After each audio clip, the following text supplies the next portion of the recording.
Do you want to know how to talk to your child about weight gain?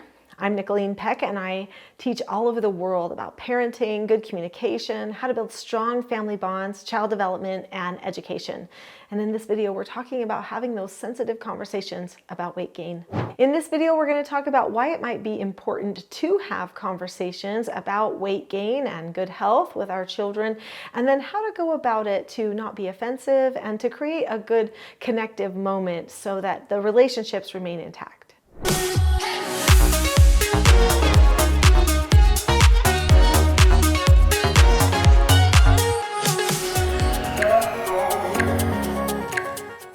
A lot of parents are concerned about talking with their children about weight gain. The parents notice it, other people around them notice it, but they don't want to point it out to the child in such a way that the child feels like people are judging them or somehow they have less worth because their body has changed in some way. There are different times in our life when we all gain weight. So especially during puberty, people grow out almost before they grow up, right? There's all these changes that are happening, and it's really an important thing for parents not to make a really big deal about the size or stature of a person until they've made it through a few years of their life and made it through that puberty stage. And really, even then, parents shouldn't be spending all of their time commenting on their child's weight.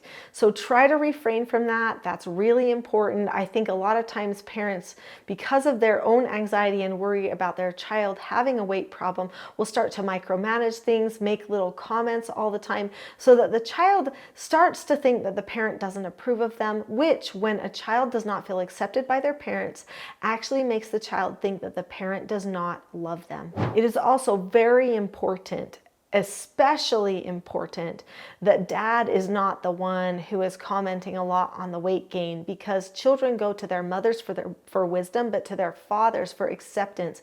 And if dad shows that he does not accept the children for one way or another, that can actually create a pretty deep problem in the psyche of the child and can result in them reaching out to other people to feel that acceptance role in their life, which then oftentimes results in doing things with peers that parents wish they wouldn't do, and that type of thing.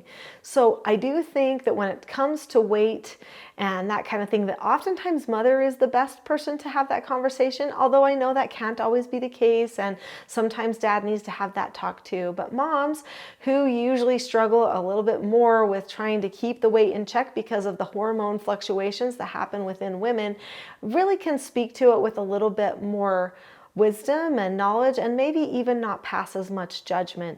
So what I would do is I would just find a special time to talk with my child and, just kind of sit down on the couch and put my arm around them and say, you know what, you are at a stage in life and in your development where we should start talking about your health plan.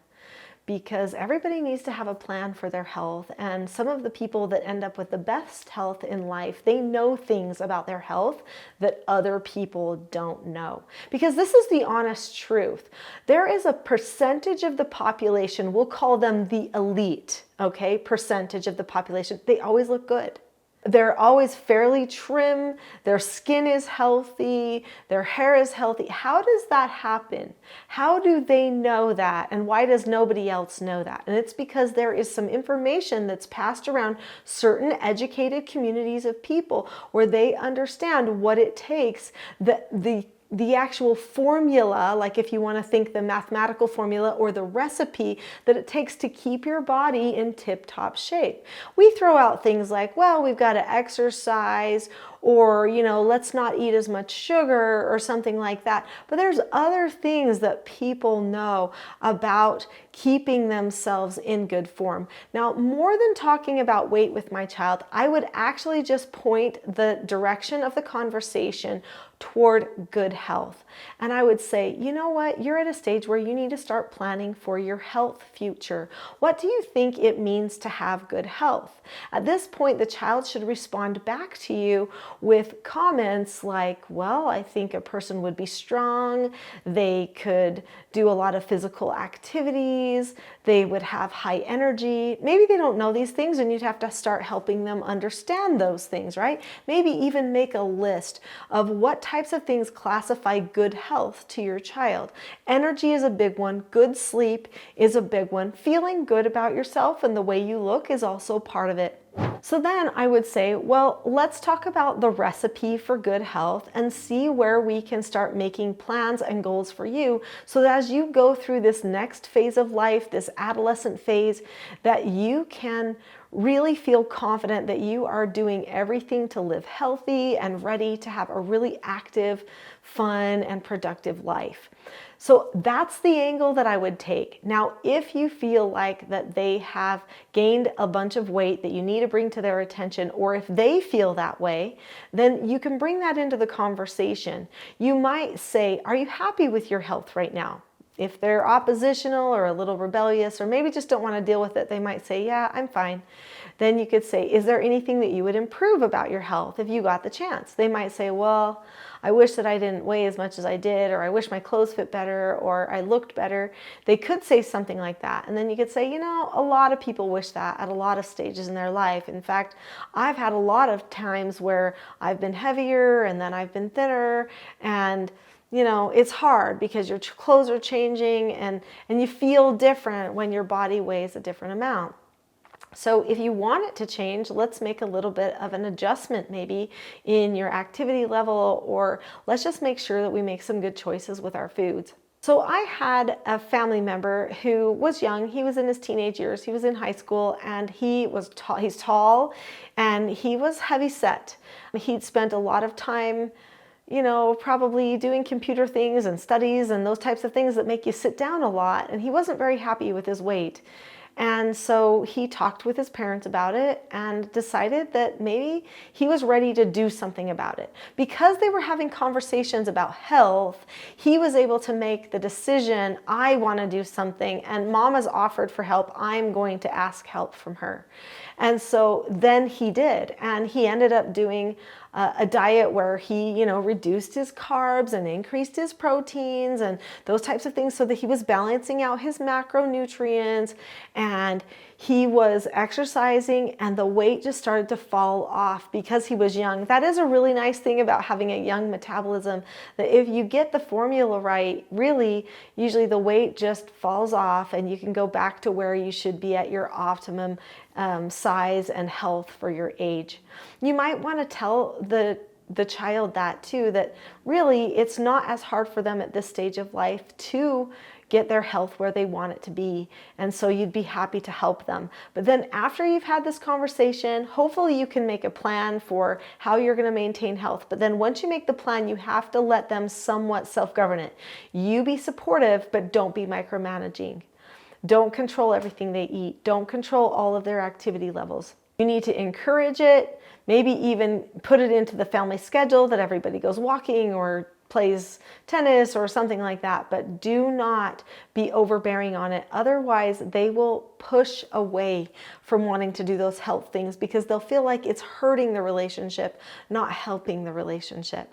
So just be supportive, and then always say, hey, listen, if you ever want any help with it, let me know. Because it's something I've had to figure out over the years, and I'm happy to share any information that I had.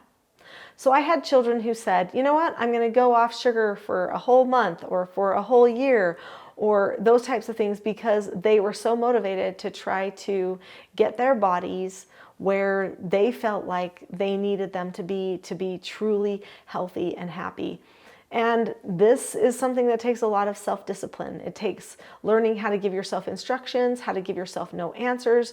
Those are 2 of the 4 basic skills of self-government. I talk about those skills all the time on this channel because they are the basic, the foundational building blocks for a person being able to actually have self-government or self-control over themselves. If you think of it, if a person is going to eat better, they have to tell themselves a no answer for the bad food and give themselves an instruction for the good food. And and decide in their head that they like it.